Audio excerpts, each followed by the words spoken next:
Today's episode is near and dear to my heart because it's what my firm does at Black Mammoth. But for others out there, truly understanding what a family office is and what the modernized version of it looks like is totally different. So today we're going to have a great conversation with Andrew Windham.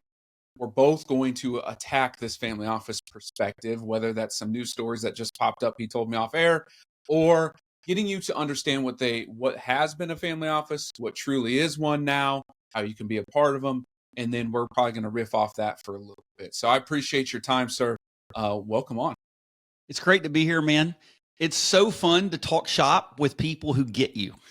For sure. Absolutely. And as we get into this concept, like we don't have a really big pool of us. I think you're the first one in probably a very long time that I have actually spoken with that has the same mindset and is building it the way, similar to how I am, and not the old school traditional model of, be Sure. worth 25 mil and just talk about investments. So I Yeah. definitely appreciate what you're going on, and I'm ready to get into it. Cool. Let's do it, man. All right. So let's start off with, what is your definition of family office within your practice as it stands? So I think if you'll give me a little liberty here, I want to do it more from a contrast because There you go. I love just like knowing what the origin is, right? So Yeah. I'm a little bit of a nerd like that, at least in the finance world and those kind of things. So, really, as you know, family offices started across the pond, as they would say, and really was like a concept that was effectively a business enterprise that the sole modus operandi, if you will, was to do what? To really manage all the personal and business affairs for royalty, the Rockefellers, the high net worth folks, right? And so, they just integrated every piece of finance, right? And so you go, wow, that sounds pretty cool. And we see books like, like the Rockefellers this, or like the Vanderbilts that, and all of those things. And I think those books are well-meaning because what they're trying to do is, a little bit of it is marketing and pomp and circumstance of secrets of the ultra wealthy, right? But the reality is, I think the real secret, while there are things that they do that other people don't do, the real secret is they have a plan. And the plan is, it's not like in a silo, like an investment plan or an insurance plan or a protection plan. It's a wealth management plan, or rather a strategy, right? Because a plan, I think in people's heads, it's kind of like you pull out the plan to put the box of Legos together for your kid, and it's static. It's like paint by numbers, right? And that's just not how it works, ultimately with finance. There's always multiple variables, right? So our definition of a family office with a little bit of a very intentional tweak is we operate in a similar fashion to the traditional family office, which, by the way, if a traditional family office was operating as a business enterprise, then anybody that would have any type of input on a financial decision, due diligence, management, execution, they would all be self-contained inside that business entity. Well, I mean, Stoy, what the frick, man? Right. No wonder it was like the Rockefeller. Like, what kind of wealth do you have to have? And I'm not talking about like you have a bunch of real estate, obviously. You got to have some liquid assets. So there's some argument there. What's the number?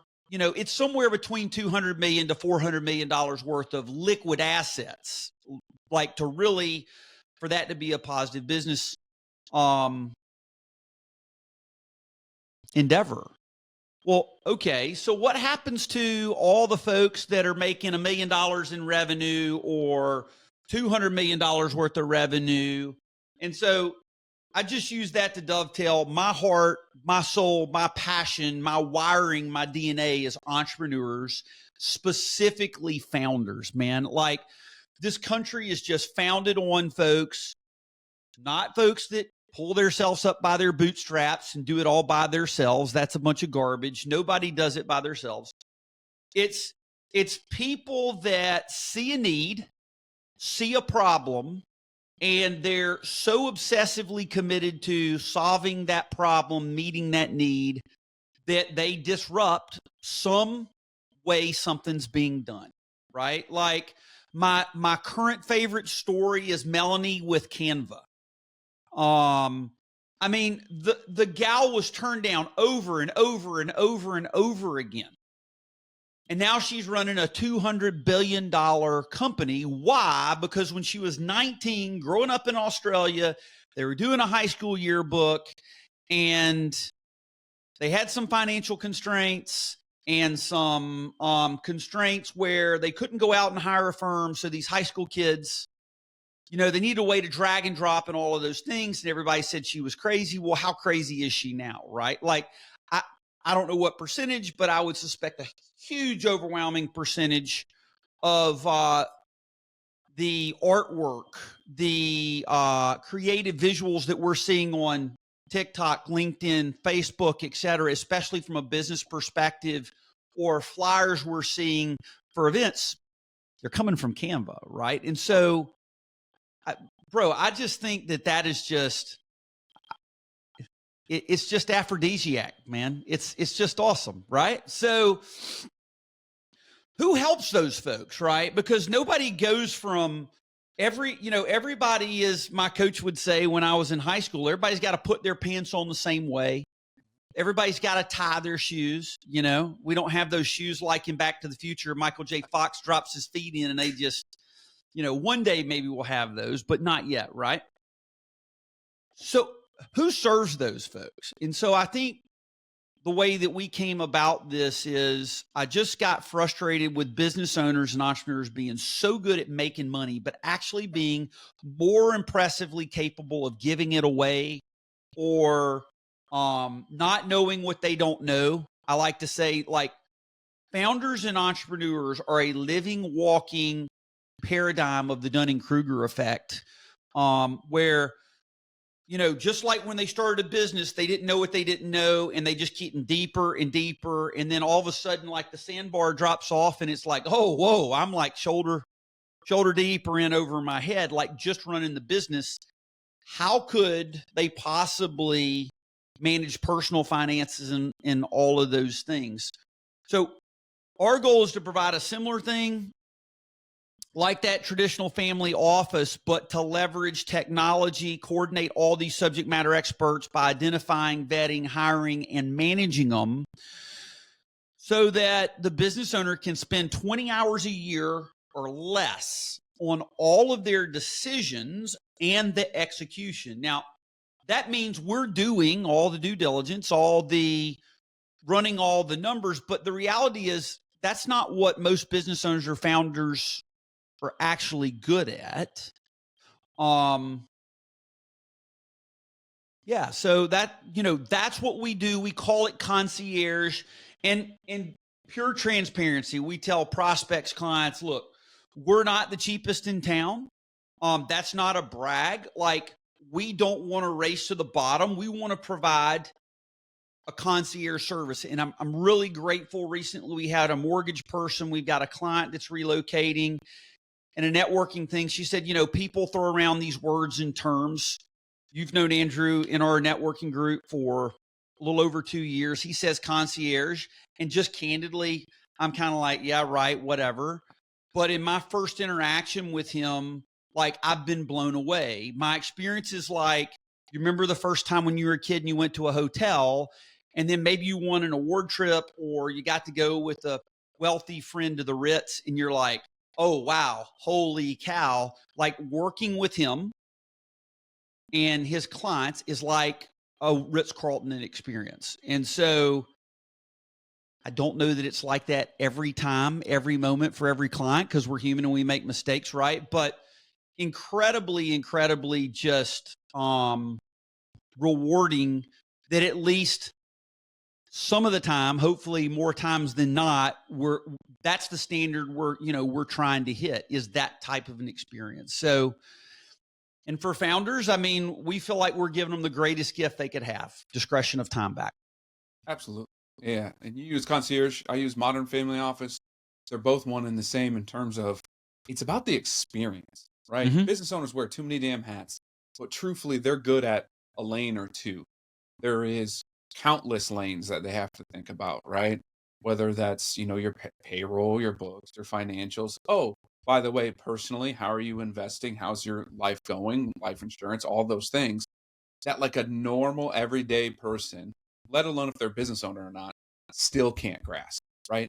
Sure. Money, the money game is so complex that people get overwhelmed and just don't deal with it. They're like, I don't want to touch that shit. I'm done. Like, help me.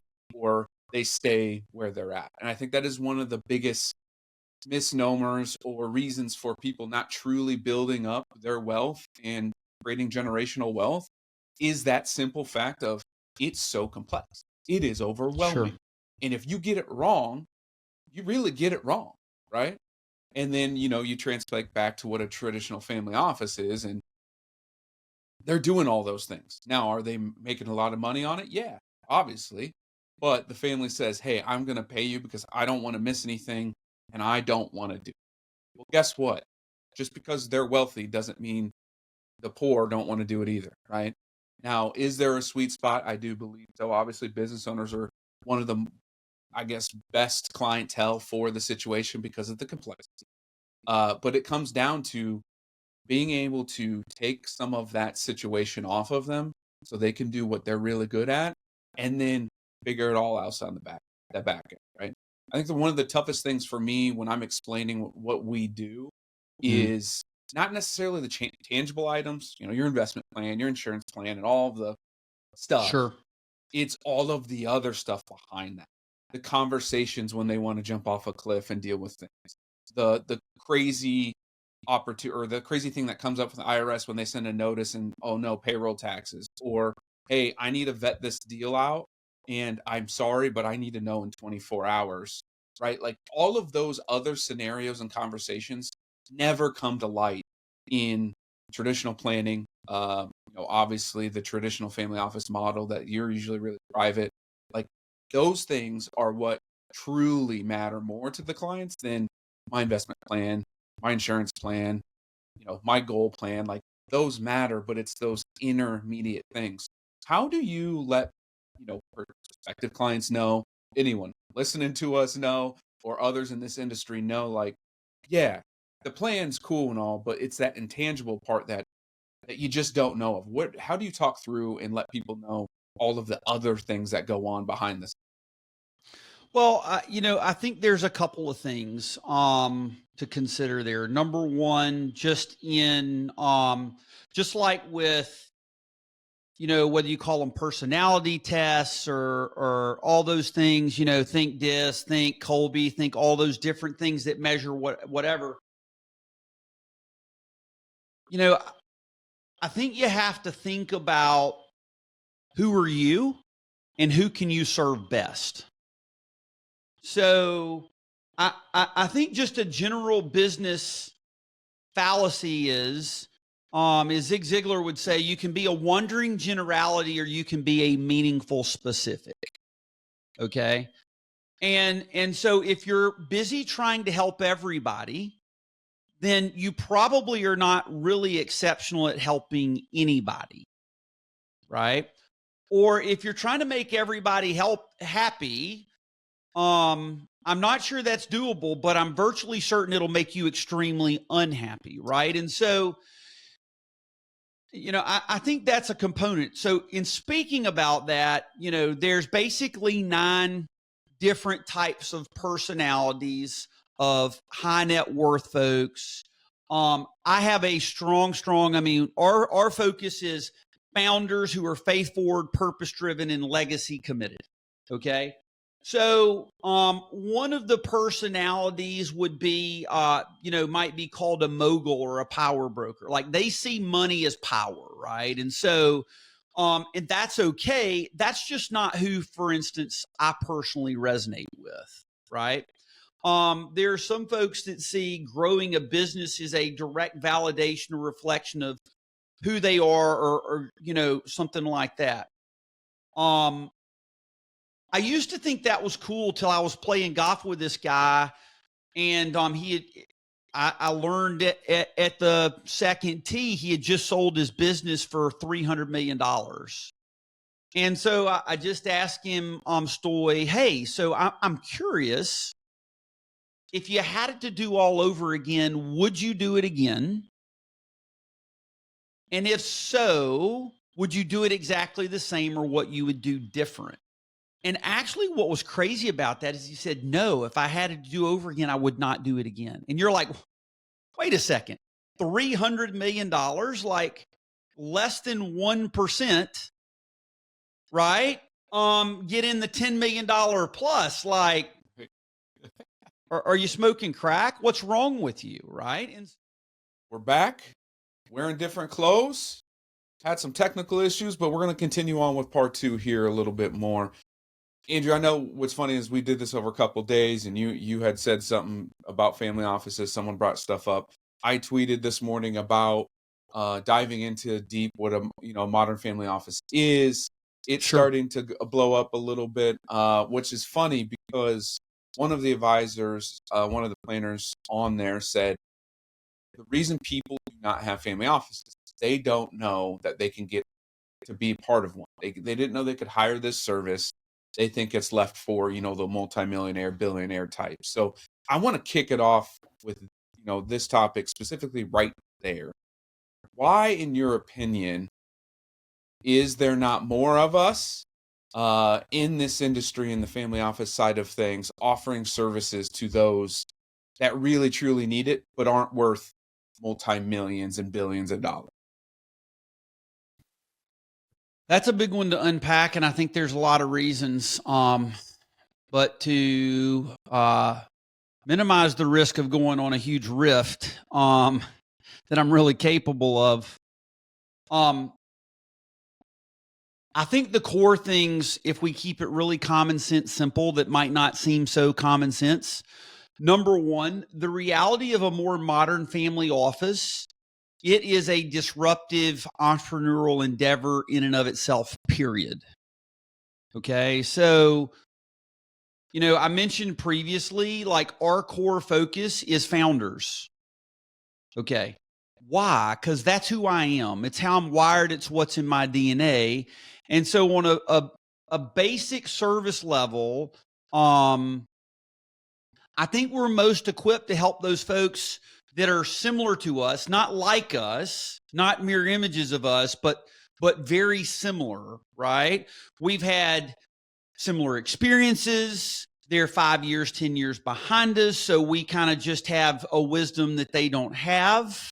And then that's a function of, are they willing to be led, coachable, teachable, those things? Or is it the person we all, run into on the regular basis, Stoy, that I know? Well, so then the question is, if you know, then why don't you do? And you don't know. Like, that's really, without running down that rabbit trail, that's the problem that we have in higher education and just education in general, right? It's like, I go get a degree, or I go check the box and take a test that says I know the knowledge. And in our world, man, like, you go get a securities license. Let me just tell you, like, all that does is make you dangerous as hell to everybody that thinks just because you have that. I've got this love-hate deal with CFPs and all that kind of thing. Like, I get that, but there's a piece of the CFP that's actually outdated and not even applicable. And we all know folks that they're book smart, but can they apply? Okay. So to circle back, it's an entrepreneurial endeavor. Number two, I think it takes a very special type of individual or person, especially from a maturity perspective, an emotional intelligence perspective, that can serve with their hand open, not their hand closed. Okay. And I run into this all the time with new clients. You probably do too. hey, I have a guy or a gal. I would expect that you do, right? But, as you evolve in particular, and I'm going to stick to what I know, which is entrepreneurs and founders and business owners, a lot of folks have heard of Gerber's E-Myth, right? Well, so, we start out kind of playing shop. We were working for the plumber. We were working all the late nights. We got a little bit jealous because he was at home at the pool in the nice house while I was out at 1:00 in the morning making the emergency deal. You know what? And I only got paid $30 an hour. Screw that. I know what he charged. I can make 50. Okay. And that's the myopic approach we have to running a business. Dunning-Kruger effect shows back up. Oh, I got to have somebody run the books. I got to pay taxes. Somebody's got to actually prepare my taxes. Oh yeah, I forgot I might need a way to market or get somebody to show up. And so if I was going to use an analogy of the family office as you progress, let's just go with sports because I love it, right? It's like first time you're playing football in the yard, it's like, hey, dad's quarterback, you're playing your sibling, right? He's all-time quarterback and you're guarding each other. So that's your first introduction to football. Then you watch it a little bit on Saturdays, at least if you're in the South, right? We're watching SEC college football. If you're in the Northeast, Pitt, that kind of place, well, you actually have an NFL team that's worth cheering for. I mean, you got to remember, I got the Falcons. Hey, so I'm a Falcons fan too, so I get it. I feel it. Well, okay.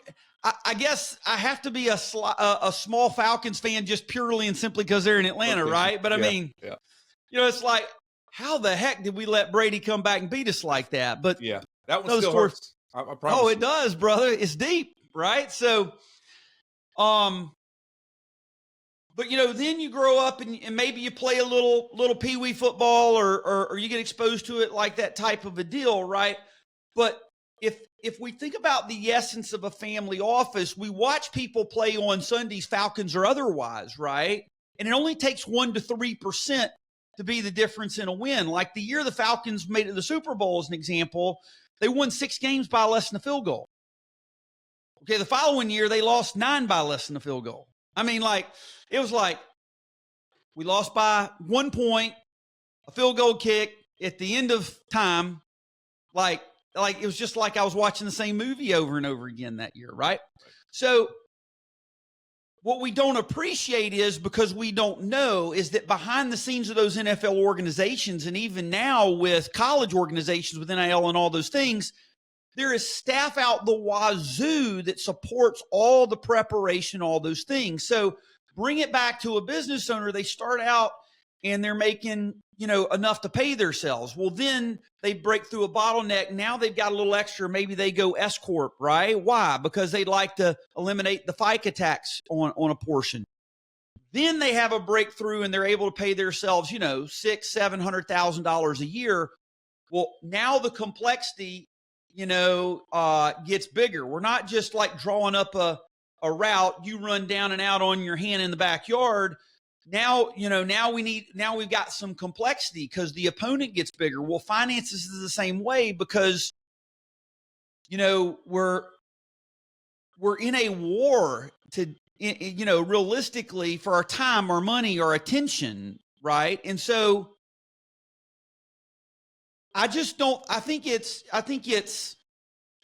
new. Like we don't know what we don't know, and we don't understand something. And so I would say, Stoy, that's incumbent, which is why our conversation today and more of these are important.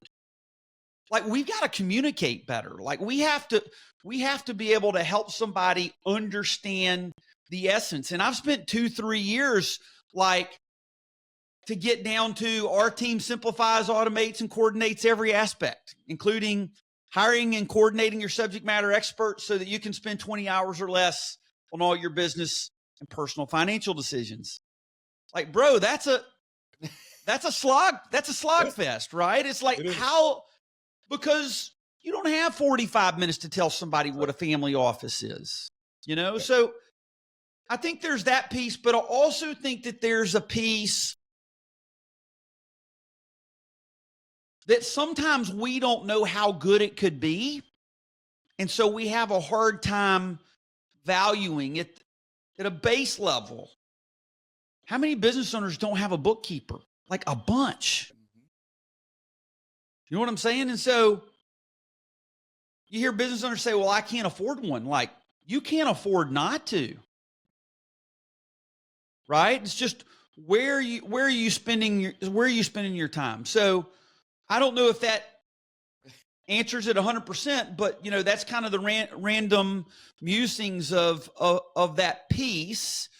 And the other thing is, when a cell phone came out and you had to have a pickup truck to carry that big old, thing, well, time and innovation and all those things.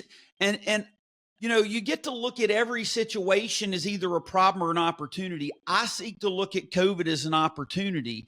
It forced the financial services world to be willing to be more digital. I mean, before it was like 50-50 shot. You could do paperwork, applications, things digitally. Now, financial institutions had to go, okay, well, we don't really like it, but we're not going to be relevant or have a business if we don't. So I think it's just a combination of those things. I personally think the family office space, there's so much opportunity. And what I really hope we see more of is people like you and me, Stoy, they're like, hey, this is not a zero-sum game. Like, who do you serve well? Who do you know well? I throw them over the fence to you, vice versa, so that we're staying in the area that we're good at. Like, I mean, I've had opportunities to work with professional athletes, and we talked about offline. Like, that's just not who I can relate to and serve. I'm doing a disservice, if you will, if I say yes to them, right? Yeah. No, and I agree with everything you said and laid out the analogies. You're not you're not wrong, and saying it that way is very, very important for people to try to grasp it. That's the biggest issue we have, and why it took you 2 to 3 years to even get that nailed down, is because how do we do this? In business, it's always about that elevator pitch. We can't do an elevator pitch for what we do. It is just not possible because of the complexities. And I'll go back to being an athlete as well, is there were things when you're in middle school and high school as a football player that you worked out, you watched film and maybe learned some things. When you get into college, you are not only doing those things, you're studying, you're taking care of your body from a nutrition standpoint. It's all these other levels. And then you get to the pros, and they're spending hundreds of thousands of dollars on their body every year, both physically and mentally. Like that just keeps adding, layers and layers and layers. And ultimately, what they learned when they're pros, and if they would have instilled it when they were in middle school, high school, where would they be? That's the same thing you're talking about, is you just don't know based upon your history or your experience. And I think what you had said is one of the big issues. I think the other issue is our industry's scared, and the other ones want to silence it and not have it disrupt the industry. So those are two sides of that coin. Well, Wink's all over that with Altruist, and yeah. Maybe this will sound like a man crush or a crush fest for Wink, but I was at one of his things in Nashville earlier this year, and just mad respect for Jason. I sound like a broken record on the Dunning-Kruger, but he kind of set out to do something, and he actually shared his heart. He's like, I woke up one morning scared as hell. He's like, oh my gosh, like I have dug a hole and I'm down here in it. And like there's no good way to get out of it other than just to go all in and build. And he's creating massive disruption with custodians. I mean, we're starting to hear Schwab's calling people's clients and taking away from them, right? Fidelity went to the deal like where for us, they were charging $10 a month for every account just to have an account. Right. And so, but then you had the CrowdStrike situation happen. Guess who didn't go down? Altruist. Guess who did? Fidelity, Schwab, because they're not innovating in those types of things. So, I think it's all in how you see it. Do you see it as an opportunity? Do you see it as a problem? It's for lack of a better way to say it, it's kind of like when you join the church. You get all the privileges as well as the responsibilities. And I do think we have a very heavy responsibility as we innovate, as we lead, and hopefully try to inspire more great minds of people to do stuff, right? But I look at it as, I don't love watching the market every day, but that's a necessary piece of the wealth management, right? I don't know everything there is to know about charitable giving. I know enough to go find the right who to do that exceptionally well. And what I love is every time we add a small layer of that complexity, like with the game of golf, we learn, hey, approach, how do we line up? How do we, how do we think about the shot, not just walk up to it and whack the ball, right? What does that give for us? Like, to me, that's the most fascinating, fun, interesting thing. And, I've often told a couple of our clients, they're like, I'm amazed. And I said, humbly, I just do these things, a lot more times than you do. Because that's just the reality, right? I mean, you buy a car once every 3-4 years, hopefully, because that's kind of a painful deal, right? For our clients collectively, we're buying 10 to 12 a year. We're just better at it, just because with anything you do repeatedly, you build relationships, processes, those kind of things. So yeah, let's transition to like the value, both from a family office perspective, but also from a client perspective. A lot of people always say you have to have a firm that's 200, 400 million in family office to make it profitable. We had talked about that earlier. A lot of that because you're doing everything in-house. When you said COVID was great for our industry, I think it was one of the best things ever, because it allowed us to go digital. It allowed us to go virtual and hand things out and spread it across the board, which has allowed us to be innovative, which has allowed us to get better tech, which has ultimately reduced the cost of having the ability to get to others or have all those services in-house, right? sure. The way we're built is there's a lot of things we take care of in-house, but a lot of what we do is we go hire those professionals for our clients. Like, I'm going out there talking to attorneys, lenders, car dealers, etc., going out there on their behalf and interviewing and figuring it out and figuring out a plan. What that allows us to do is not to have all of that staff in-house to take care of it. We can go find the best deal, right? Which now means we're deal makers ultimately, which is good. And the client doesn't have to deal with it. At the end of the day, the client is paying us to get the best deal for them, whatever that deal may be, right? Insurance through the board. That part of it allows us to bring in the value both for us and the client. We don't have to charge $250,000 a year anymore because we have $200,000 of salary for them, right? And that's what's bringing it back down to the modern age and taking it from the multi-million billionaires down. And that's really what's going on and how it works. It's just there's a huge trust level within that. Yeah, the other thing about that, though, also, as you talk about that story is, if I think the older I get, the more I appreciate it's not what you know, it's who you know, because there's really only 3 ways to transfer knowledge, right? You can read about it, you can have somebody mentor you, or you can do it yourself. The problem is to do it yourself or read about it, there's also a learning curve of the application as you read and learn about it, right? When you've got somebody that does that really well, and I think this is one of the issues that business owners, similar to the bookkeeper thing, have to get their head around. And that is, the tendency is, I watched my father do this. He'd try to build a surgery center. And so he'd go to the banker, he'd go to the real estate attorney, he'd go to the real estate, and he would pitch the idea, and they would all give him advice. And then he'd go back and decide what he wanted to do. But because he doesn't know what he doesn't know in those things, and frankly, the subject matter experts have a limitation to the breadth of what they know as well.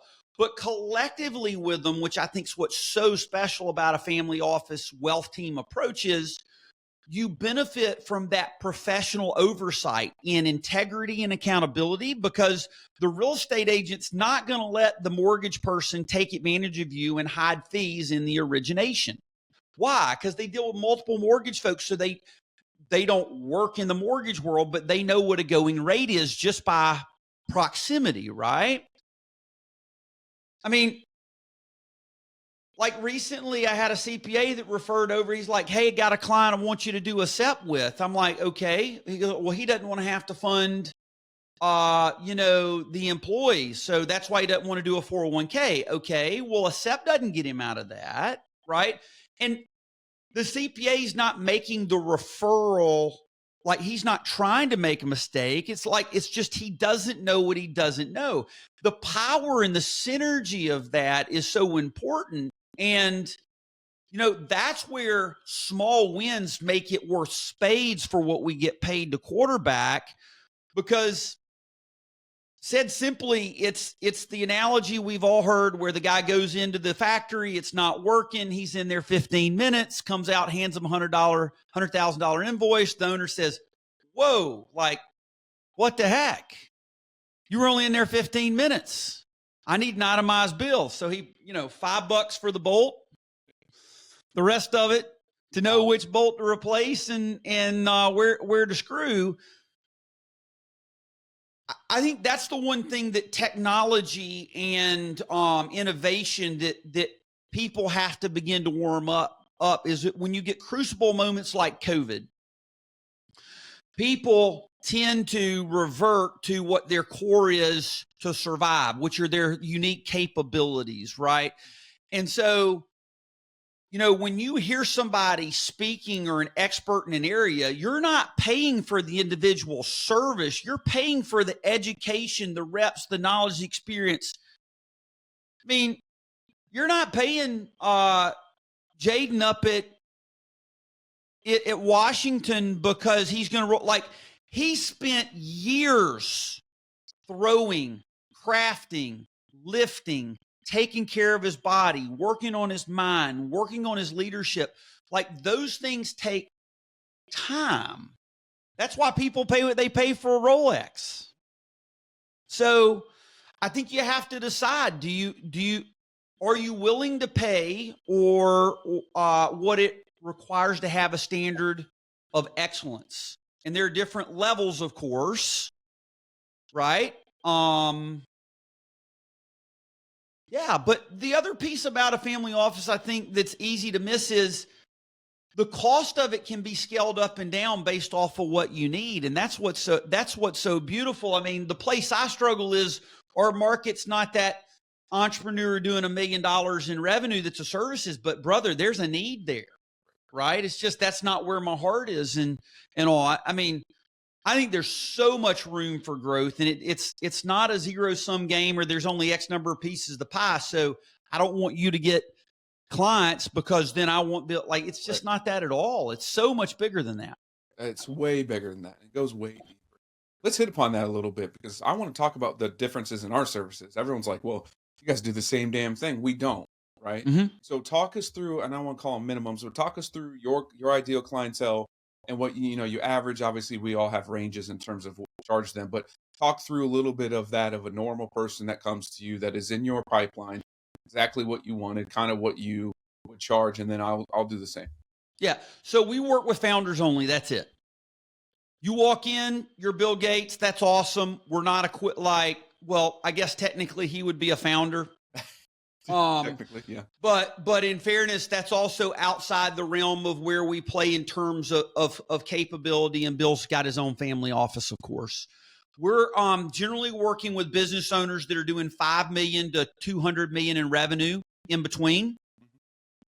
And from a wealth perspective, that can run a full spectrum, whether they're running retail, obviously, or whether they're running professional services, right? But generally, when you get somebody up around $5 million in business revenue, retail, 10, 12%, they're doing $500,000, $600,000. But there's a lot of moving parts and complexity on the business side. So there's really, really high value for that. Obviously, you're in that top tax bracket around $500,000 of gross. Depending on what state you live in, you're paying somewhere between 30 and 40+% in taxes. So, when we come on board, we're effectively hired as a consultant to the business, which means they're not paying us net what our cost is. We end up being a fractional employee. So effectively, if we charge you $5K a month, $60K a year, there's no workers' comp, there's no all those things. So it's like hiring a fractional executive that kind of is the overlay.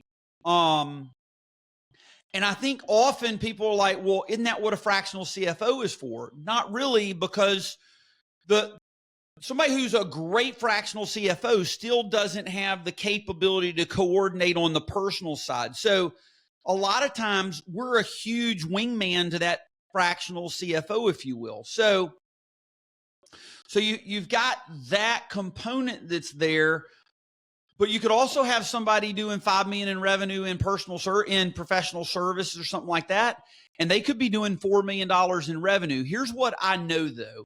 When a business owner, given all that he has on his plate, is they begin to get over $500,000, the complexity of taxes and the complexity of lanes that they have gets greater. And there is no greater joy story than I getting a hold of a business owner.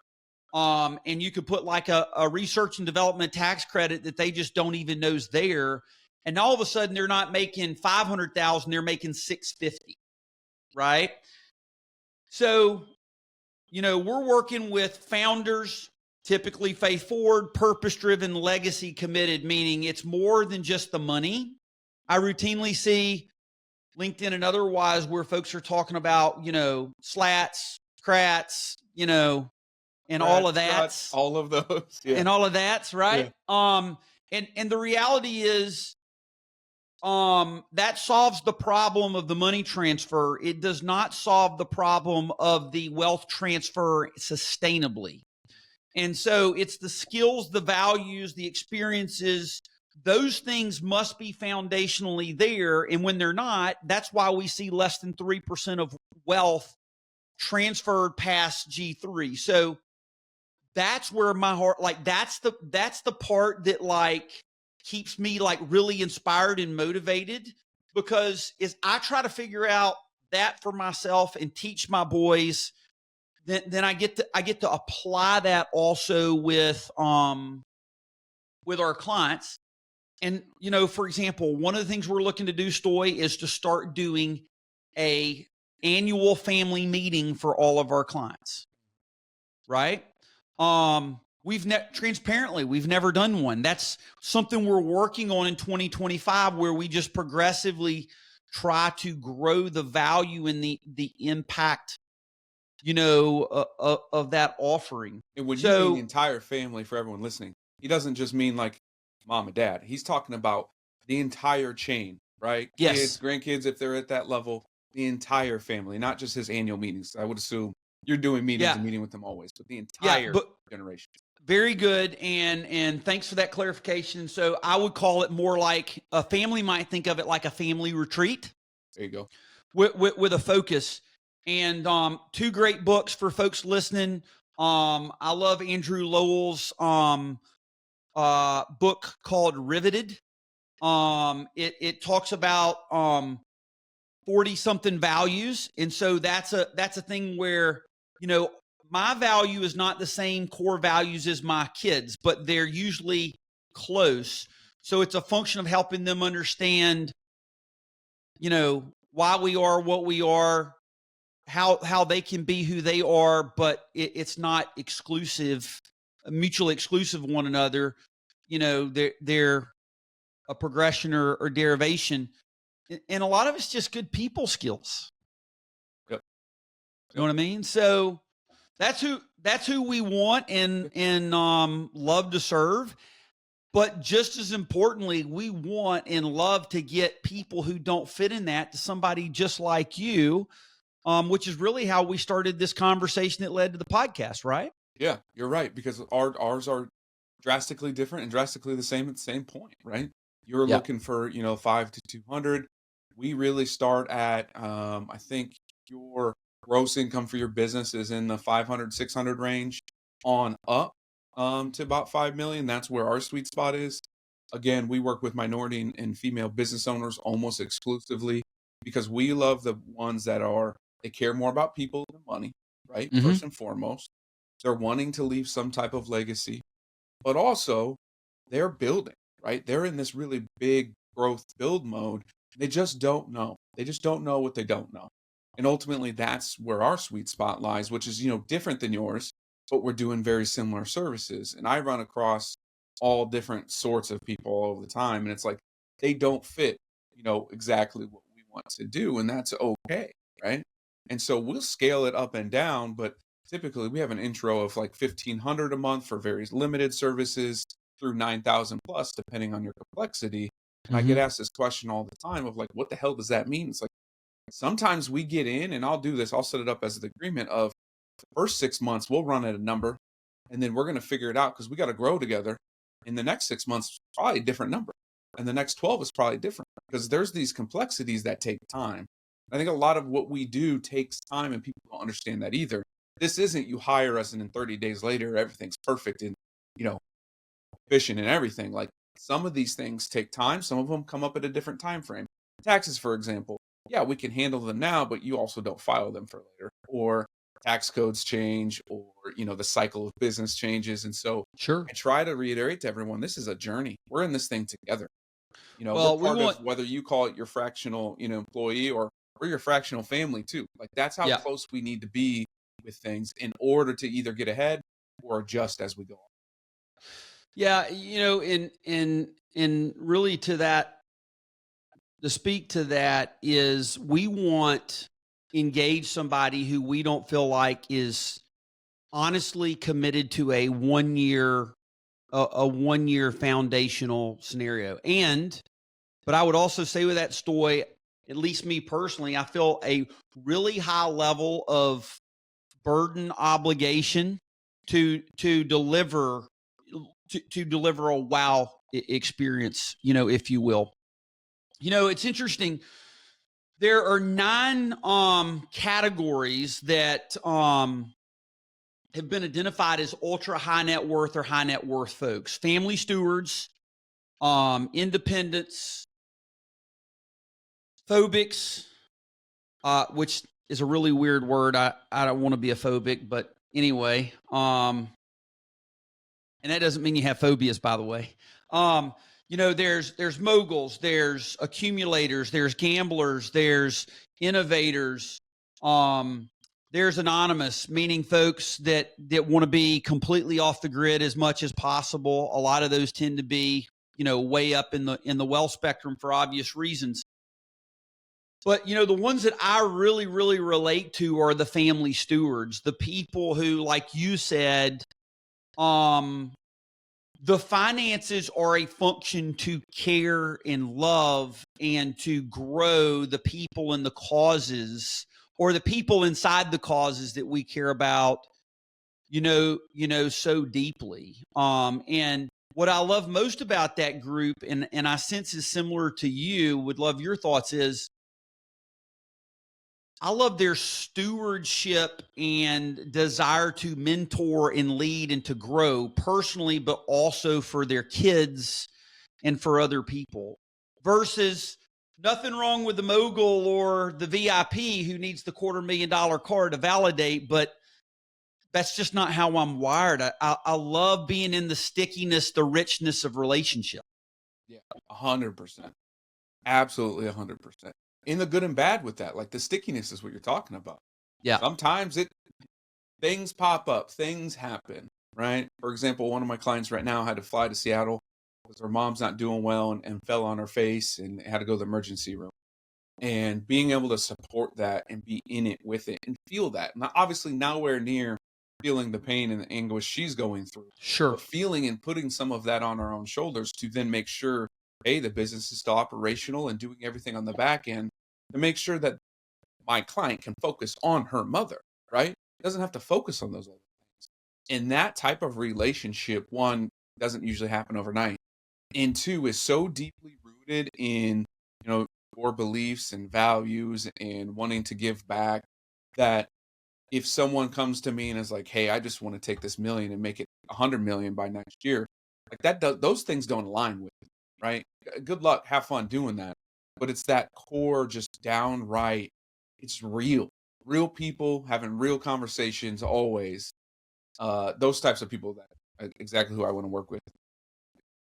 Yeah. I got a text this morning. I want to share this. Yeah. So I've got a client that is relocating to Kansas.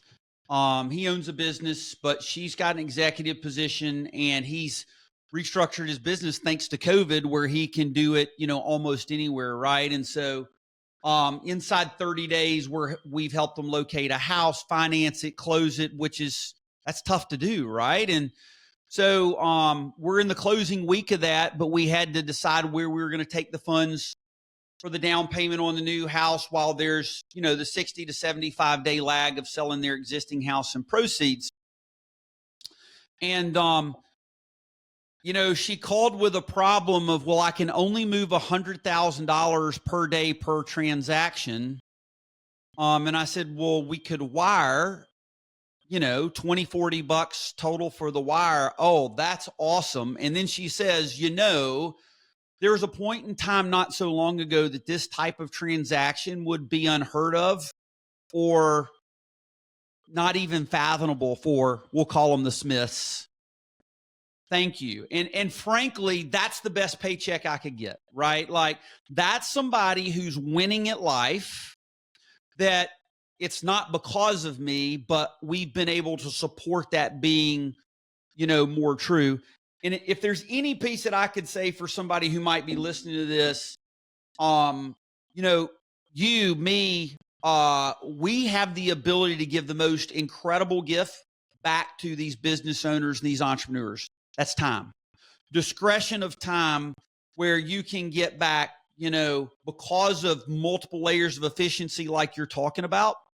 You can take somebody who was making 500, but now they're making they're getting to keep 600, right? It's not what we make, what we get to keep that matters. True. So you go, okay, well, that's $100,000 extra. But if you do that a couple times, and if you leverage it smart in your business, now all of a sudden you're buying your time back. We think about buying our time back from a bookkeeper or subject matter expert, but what if we just flat buy our own time back because of the lifestyle and the reserve that we have to do that, so that we can get to our last half, best half, or last chapter, best chapter, quicker, faster. I think if we had more people moving to that, all this, upheaval and political discourse that is just so toxic and non-productive, I think we'd be a better place to live in community to live in, at least that's my goal. People would be more joyful. They would just be happy. It really comes back to that. And that's the time, right? And the time for all the little things, right? So, they've got bill pay, they've got books, they've got HR, they've got marketing. You've got your personal stuff of getting your kids to practice and travel. And hey, how do we feed ourselves? Oh, I gotta cook. Oh, I need to buy this car. Oh, an accident happened. Like, there are so many things that eat up your time. Buying it back and having someone to your right side that is there for, hey, this happened and it can be dealt with. That value, when I talk to my clients, are like, this is what we want the most. Like, this is what brings us more value, is the fact that I needed this by this date. I didn't even know how to do it, and you got it to me in 5 minutes.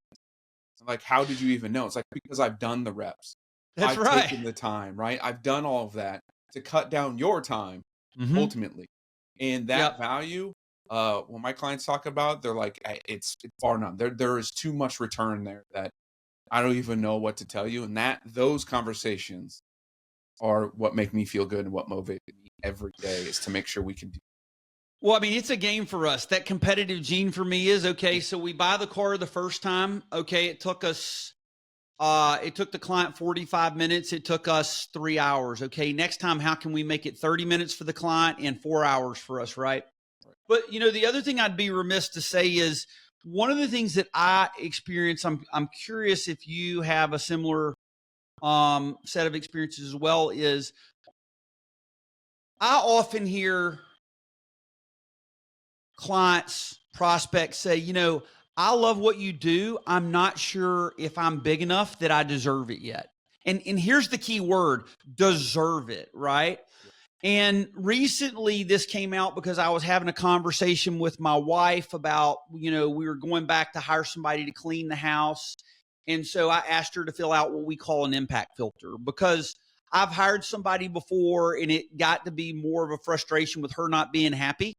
And if mama ain't happy, nobody's happy, right? Right. So I said, I just want to be really clear that whoever I'm hiring to do this for us, like, it makes you happy, because that's the reason I'm doing it, right? And one of the things that she shared in an email story was, I don't want to lose my value of washing clothes, whatever. And we actually sat down because we spend a lot of Friday mornings having coffee, because she doesn't work on Fridays and the boys are gone. So we spend some of that time together, which has been awesome for deep conversations. But I said, one of the things that I don't know if you saw this, but I read it. I don't want to read into it, but I want to make sure you appreciate that your value to me in our relationship is not you cooking a meal. It's not you washing clothes. It's not you cleaning the house. Those are things that need to be done, but I'm perfectly willing to pay somebody to do it so that we can have more conversation time like this. And we both cried a little bit, right? But that's what I'm talking about, the stickiness and the richness of life. So that we major in the majors, we don't major in the minors. And so sometimes, we have a lot of mental work that we get to facilitate, lead, observe, and bro, there's nothing better than cheering somebody on from the sidelines. It's like, yeah, they killed it. You know what I'm saying? Yeah, absolutely. Absolutely. Well, between our conversation, this is amazing. I want to stop it kind of right around here, because I want the feedback and the comments for us to do and guide our next conversation. Sure. Because I want Let's to do keep it. going deeper and deeper with you. If there's more family offices out there like us that want to jump on, we just need to keep putting this out here and be louder and louder and louder, because ultimately people need to know, and they need to know what's out there. But as we end every episode of, what is one thing that you want everyone to take from this conversation to help them in that next step forward, whether that's a step forward in hiring us, or at least a step forward in moving on their wealth journey? I would say we're putting the finishing touches right now on basically a survey that somebody can take. I think the number one thing in every problem is we have to self-identify that we have an issue or something that we want to address. And so rather than trying to explain or convince or cajole somebody into they could use a family office, I think to a degree, it's good for them to discover that maybe they want to explore one, meaning they're coming at it from a curiosity perspective versus for lack of a better word, a little bit of a psychological emotional manipulation piece. And so we've got a 25 question, takes less than 5 minutes literally to answer, that just allows you to do a quick eval of like team, leadership, synergy, those types of basic things, just so that we can facilitate more dialogue. Because I believe when there's more demand, there will be more supply, like me and you show up. When more supply shows up and we have conversations like this more and more, where it's not taboo or whatever, then I think everybody wins that way. Think of it like a bunch of college kids with nothing but time on their hands, and they're trying to figure out what life is. I mean, that's what we're doing here. We're doing life together, and I love that. Absolutely. Well, I appreciate your time and what you do. I look forward to the next time we get together. It's going to be awesome. Thanks, man. Sponsored by Black Mammoth.